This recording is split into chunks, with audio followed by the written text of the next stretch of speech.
Hi, this is Jeff McGovern, the Pest Coach. You are listening to the world's #1 training pest control podcast. Pull out your hose and grab your can. We're about to integrate another Pest Geek podcast. Hi, everybody. Frank Hernandez here, and welcome to the Pest Geek podcast, bringing you the latest information on pests, products, and politics from today's leading industry sources to help you start, manage, and grow your pest control business. Hey, welcome back. Welcome back to another edition of the Pest Geek podcast. I am Frank Hernandez, your Pest Geek, here discussing all things pest.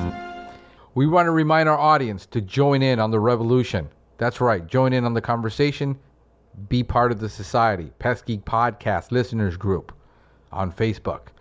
And we're on YouTube, we're on the web, pestgeekpodcast.com. Check out there the notes, everything that we put into the podcast. They're all on there. And here is Stephen Van Tassel with today's topic. Thanks, Frank. Stephen Van Tassel here from Wildlife Control Consultant, talking to you today about Humane, Euthanasia, and Humane Dispatch. Why do I use those two particular terms? Well, you may remember on a previous podcast, I gave an explanation of different concepts regarding what humane actually was. Well, now we're drilling down a little bit deeper into different ways to talk about how we kill the animals. So let's kind of recap a little bit. And so I explained before that euthanasia, as in terms of the method defined by the AVMA, and generally researchers around the world would say that euthanasia, for a method to constitute euthanasia, the animal must be dying while it's unconscious. The reason for it being unconscious is that it's not experiencing pain. Any method that kills the animal where the animal is conscious during its death cannot be considered euthanasia. Now, you may recall I talked about euthanasia being a good death because it's made from two different Greek terms, EU, meaning good, and Euthanasia, which means death, or thanatos is actually the Greek word meaning death, so good death. And so the way researchers define it today, the animal must be unconscious while it is dying. It can take a while for that to happen. As long as the animal's unconscious, that's the key element. The animal must be unconscious.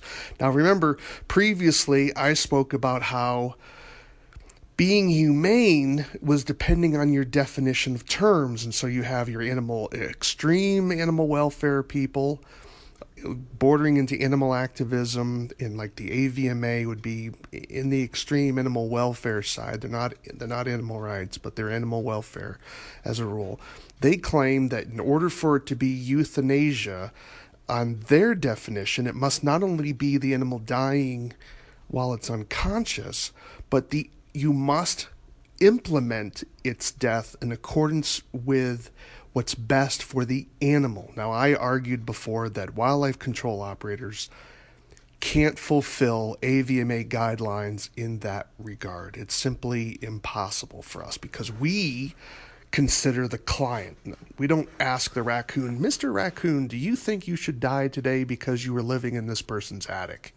And the raccoon would probably answer, if it could, no, I shouldn't die today. So that's why we can't really follow full AVMA guidelines. Now, we may follow the method of killing that the AVMA suggests, but you can't call it, I follow the AVMA protocol. No, not really, unless you're truly considering the animal's interest on this, and that's hard for me to claim. We could talk about that some more. But anyways, you can listen to that podcast on your own and get filled in on that. But today I want to talk about a distinction, talking about the methods for how we dispatch animals. How do we kill animals? And there's two major categories to do that. The first one, of course, is euthanasia, where the animal, when you're killing the animal and it's unconscious while it's death. But there's also a second category of killing of animals that I call humane killing, but a friend of mine said, killing sounds awful harsh, and he prefers the term humane dispatch, and that is the term I'm going to start using. So we have euthanasia and humane dispatch. Now, why do I make that distinction? Well, the reason is because euthanasia is an extraordinarily high standard. And the fact of the matter is when wildlife control operators are doing their work in the field, we can't always achieve that level of animal killing, that level of humaneness to the animal, and that's just not practical. We simply can't do it. Working in the field is often too dynamic, it's too complex, there's too many variables, and it's simply not practical. The cost would be enormous. Now, it's a great goal to strive for, but it can't always be done. So let's talk about what methods that are practical for wildlife control operators and pest control personnel that can be actually used that constitute euthanasia. So let's talk about that. So according to the AVMA, methods that meet their standard include certain barbiturate chemicals, which are typically, if memory serves, Schedule 1 narcotics, so that you have to have some sort of medical license to access those. Now, there are some wildlife control operators who are able to get a hold of these barbiturates because they're friendly with a veterinarian, and the veterinarian feels comfortable enough with them to allow them to use these narcotics. The vast majority of wildlife control operators that I speak with don't have that relationship, and it really puts the license of that veterinarian at risk. So if you have such a relationship, God bless you. That's an awesome thing to have, because these barbiturates are very effective on giving euthanasia to animals in the field. But you had better be careful with your product, because the DEA, Drug Enforcement Agency, can be all over that situation if someone's abusing those particular products. So that's one method. Of course, these barbiturates, this is like if you take your dog to the veterinarian, that's what they will use. They will use some of these barbiturates to put your dog down. So that's not very practical for most of us. So what's another option? Well, another option would be shooting to the head. Now you may say, how is shooting to the head euthanasia? Well, think about it for a minute.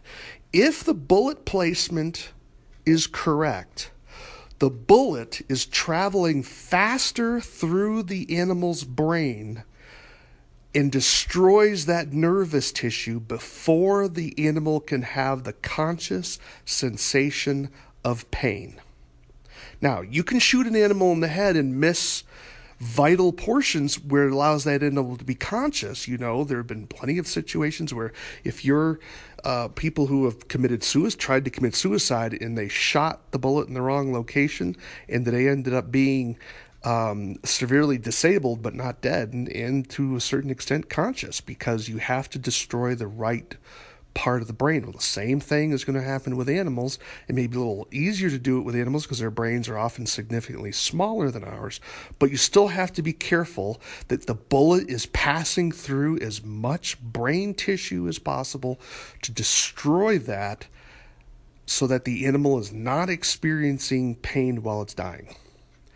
Now, one of the problems with shooting, of course, is that shooting has to be done in a location where you don't have to worry about ricochets, and it has to be in a location where shooting is allowed. And many communities restrict the discharge of firearms near structures. Now, if you have enough land to where you don't have to worry about neighbors, oftentimes there may be exceptions where it allows you to discharge a firearm with landowner permission. And of course, the assumption is if you own the property, you're giving yourself permission to discharge a firearm, but your neighbor has to be far enough away so that you're not in violation of discharging a firearm within so many feet.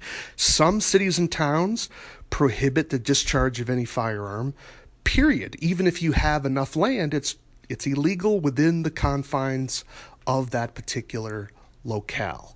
So you're going to have to really do some research here to find out what is legal in your area, and finding out whether they allow firearms. Now, I need to also bring another caveat. This is where it gets complicated. It's very difficult to talk in broad terms because we have a big country and there are a lot of different rules. You have to also find out if your state or municipality, whether they define air rifles as firearms. So not every community does. My understanding here in Montana, that in order for it to be a firearm, it has to have powder. Has to have some sort of chemical reaction for it to be a firearm. So that means air rifles have the ability to be discharged close to structures without some of those other legal prohibitions. So you're going to have to find out. But like places like Massachusetts, for instance, where I used to live, at least in Springfield, BB gun or a .22 rifle, it was the same thing legally to them. So it didn't matter. And I would also say, even if something is legal, you have to be careful whether it's prudent or wise, because a lot of these newer .22 guns out there, some of these new air rifles out there have incredible power. So you're going to have to be careful. So don't just think, well, I'm legal, I can do whatever I want. Legal means safe. Not necessarily. You're still going to need to be safe. So with all of those caveats, you're going to have to think about that shooting is available as a form of euthanasia, provided you're shooting the animal in the brain appropriately. Now, one of the rules of thumb is that you draw an X between the right eye and the left ear. Draw a line between those two, and then you draw a line between the left eye and the right ear, and where those lines intersect is where you want the bullet placement. Sometimes you need to go offset because sometimes there's a suture in the brain, in the skull, that can be quite hard, and you want a ridge that you want to kind of avoid that, but just basically around that area, and you want the bullet to transfer through as much of the brain material as possible. So you're going to have to think about the animal's brain structure so that your bullet is destroying as much brain mass as possible as it's tracing its way through.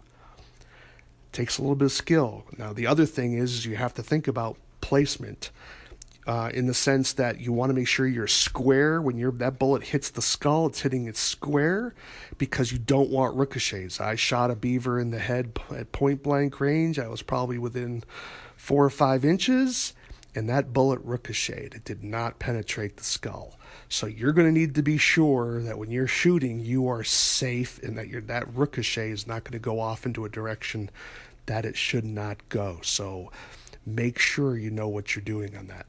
Lastly, if you're going to be shooting an animal in the head, you cannot do that on animals that you're going to test or you suspect of having rabies, because if you do, you're going to aerosolize that virus and spread that contaminated material around. Or if it needs to be tested, if that animal needs to be tested for rabies and you shoot it in the head, you have now invalidated that test, and it's probably not going to be suitable for testing in the laboratory. So don't ever use shooting as a method of killing an animal if that animal needs to be tested for rabies. That brain needs to be as intact as possible so that the lab has a suitable sample to do the testing for rabies. So don't make that mistake. So all right, let's rehash here. In terms of euthanasia, we have the barbiturates, and we talked about the problems with accessing those. We talked about shooting and the challenges with shooting in terms of legality and safety and disease contamination issues. Okay, so what's the third option? The third option that the AVMA offers as a method is carbon dioxide. I want to be very clear about this. Carbon dioxide, the stuff that makes your soda fizz, that is a way that you can euthanize an animal. By using that, you basically put it inside of a chamber. The chamber needs to be secure on the bottom and the sides, but the lid needs to be loose. It can be tight-fitting, but it can't be airtight, because carbon dioxide is heavier than air, and it fills the chamber from the bottom up, pushing the room air out, and then basically suffocates the animal in a pool of carbon dioxide gas.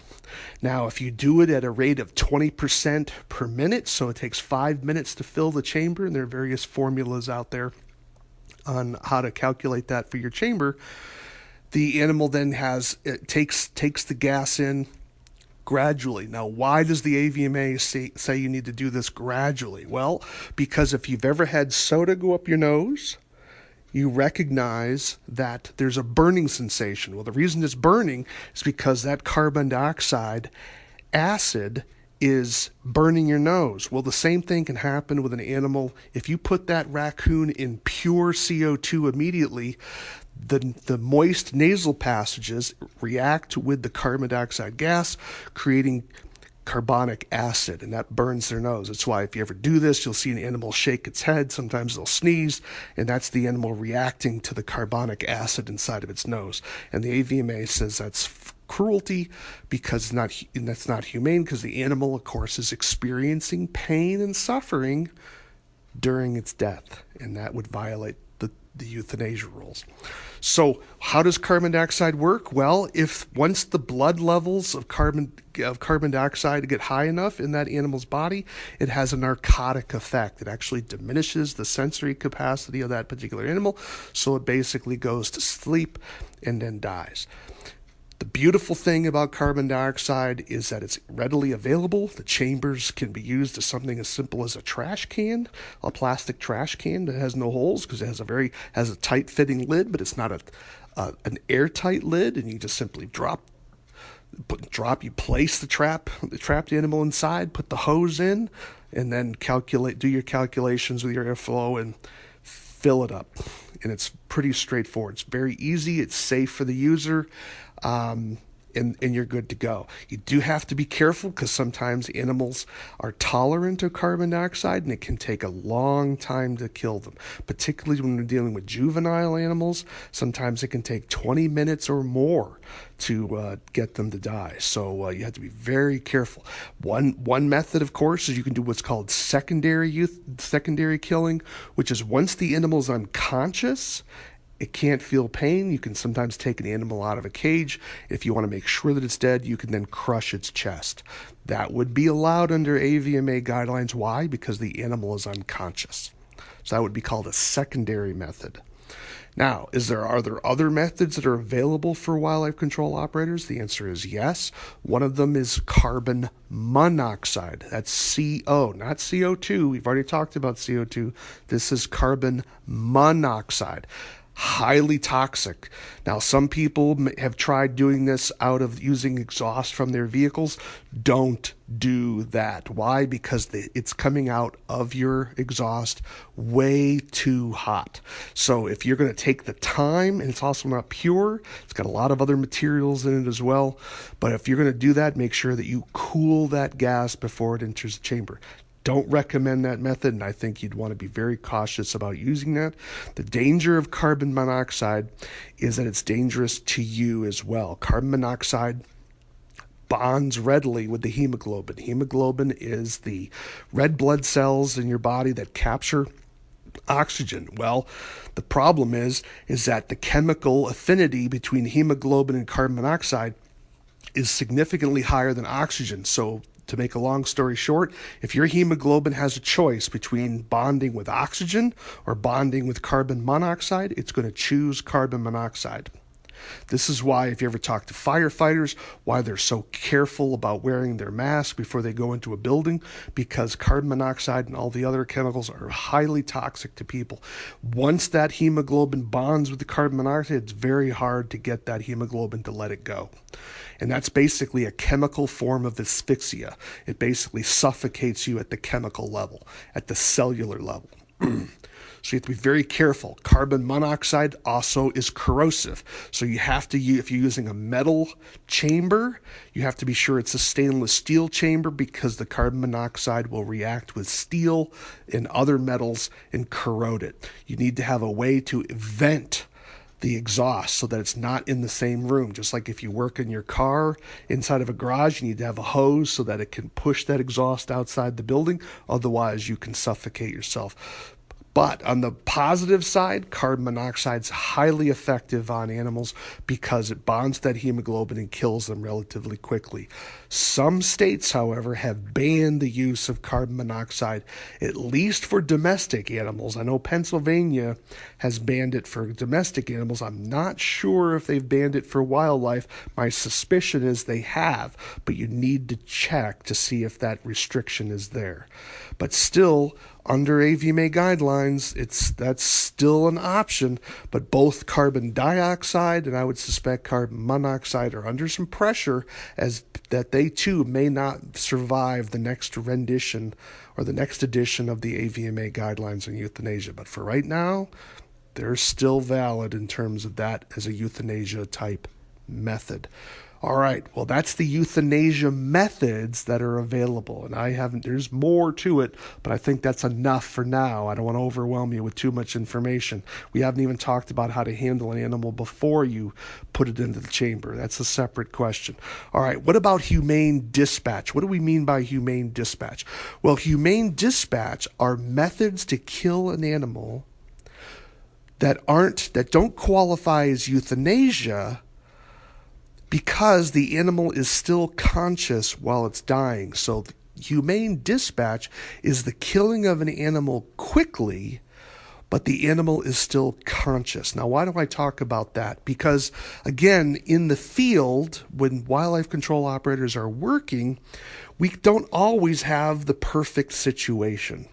So if you're trapping and you have a foothold set in water on a slide wire, we call that a drown set in trapping. So what happens is when the animal is trapped in the foothold, and if it dives toward deeper water, that slide wire brings that animal, it doesn't allow it to move back toward land. So the animal only direction is down. So as the weight of the trap wears on that animal, the idea is it pulls that animal under and then drowns it. Now, that's not euthanasia because the animal is conscious. Drowning is not an unconscious activity. It's a conscious activity. So that would be humane killing because that would be faster death than making that animal wait till the next day and then you shoot it, because the it's reducing its suffering even though it's suffering during its death process. So drowning would be one method of humane dispatch. Again, not euthanasia, but it's quick. If you had a caged animal and you dropped it inside of a drown barrel or you dropped it into a stream, that would be humane dispatch because the animal's dying quickly, but it's not euthanasia. And we need to have another category of talking about killing methods because sometimes in the field we can't use the perfect methods for whatever reason. And so as I tell some of my colleagues in this business, not everyone's working in a major city. Some of our members are out in large landscapes where you can't carry all this equipment with you. And sometimes it's more humane to an animal, causes less suffering to have an animal die quickly than to have it in a cage trap where it may take you 48 hours to go check that trap.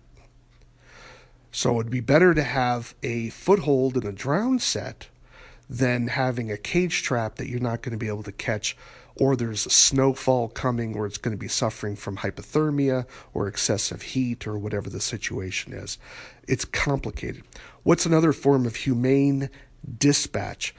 That would be using conibear style traps to kill animals. So sometimes they'll use as kill boxes. This is a method that's often used in Canada.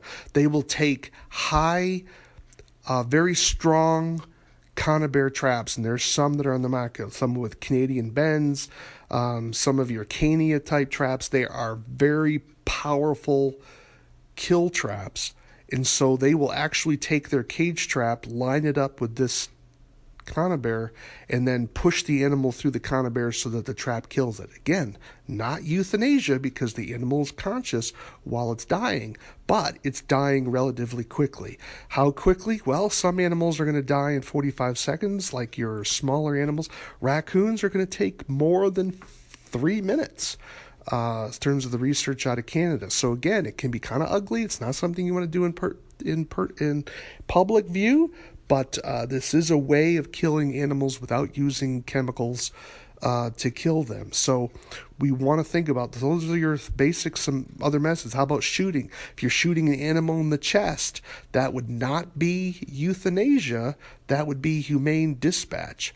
Now you'll notice that some of these methods of humane dispatch also blur into what I call animal capture. For example, a conibear set in a blind set out of an attic is not only humane dispatch, but it's also a capture method that happens to kill. The trap captures the animal coming out of the attic, but it also kills it eventually at the same time.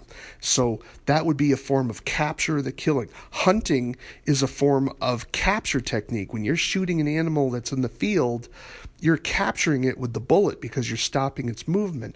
But the bullet, if you have good placement, will also kill the animal relatively quickly. Now, do I have a time limit on what constitutes humane dispatch? How long? When does it stop being humane dispatch? No, I don't. But I do think if it's taking hours to kill an animal with your particular method, it's probably going to not be humane dispatch. It needs to be done faster than that. And I understand there are some times where you get a bad catch with a conibear or with a snare or something like that, where you have hip catches and that can throw things off. But as a general rule, you have a reasonable idea that the animal is going to die relatively quickly under appropriate conditions. So why do I think this is so important for our industry to understand? As I said before, the person who controls the language controls the debate. And I see regularly wildlife control operators and pest control professionals misusing language when we're talking about how we're dealing with the animals. If we don't give the public a proper understanding of the complexities of what we're doing in the field, then we should not be shocked when they institute laws through ballot referendums and through regulatory agencies to restrict certain behaviors. And what happens is that when these behaviors get restricted, it makes our job significantly more difficult, it makes it more expensive, and it pushes out people who are poor from the ability to hire our services.